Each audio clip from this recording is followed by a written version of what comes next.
வந்துட்டு கேம் முடிச்சாச்சு. இப்போ வந்துட்டு ஆளுக்கு எத்தனை காயின் எடுத்துருக்காங்கன்னு கவுண்ட் பண்ணலாம்.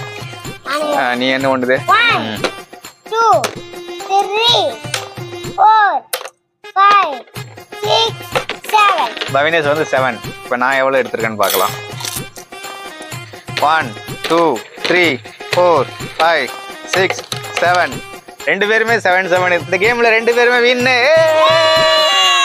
வீடியோ சப்ஸ்கிரைப் பண்ணிக்கோங்க. இந்த வீடியோ